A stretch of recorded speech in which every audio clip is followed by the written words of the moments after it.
दोस्तों खाटू श्याम वाले बाबा क्यों इतने प्रसिद्ध हैं और खाटू श्याम वाले बाबा की रियल स्टोरी क्या बताई जा रही है, चलिए दोस्तों जानते हैं।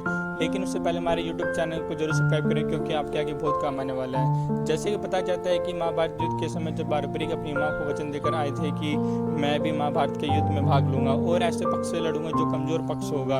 और बारबरिक इतने ज़्यादा शक्तिशाली थे कि एक दिन में पूरे महाभारत को युद्ध को खत्म कर सकते थे।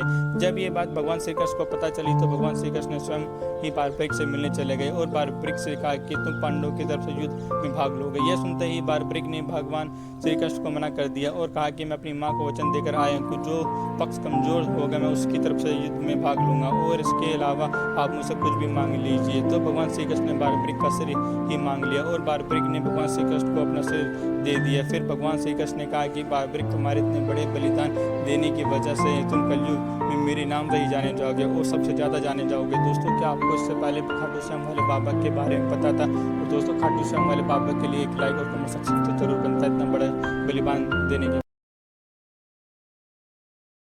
दोस्तों ओम का मंत्र क्यों हमारे लिए बहुत महत्वपूर्ण है और ओम का मंत्र के जाप करने से हमें क्या प्राप्ति होती है, चलिए दोस्तों जानते हैं। जैसे कि पता है कि अगर आपको ओम नमः शिवाय मंत्र के एक्चुअल में पावर जाननी है तो आपको थोड़ा सा शिव पुराण पढ़ना होगा, जिसमें शिव पुराण में ओम नमः शिवाय के बारे में जो लिखा है वो आपकी आंखें खोल देगा। जिसमें बताया गया है कि उस शिव पुराण में अगर कोई इंसान 110 करोड़ बार ओम नमः शिवाय का जाप का चयन कर लेता है तो वह स्वयं इंसान ब्रह्मा बन जाता है।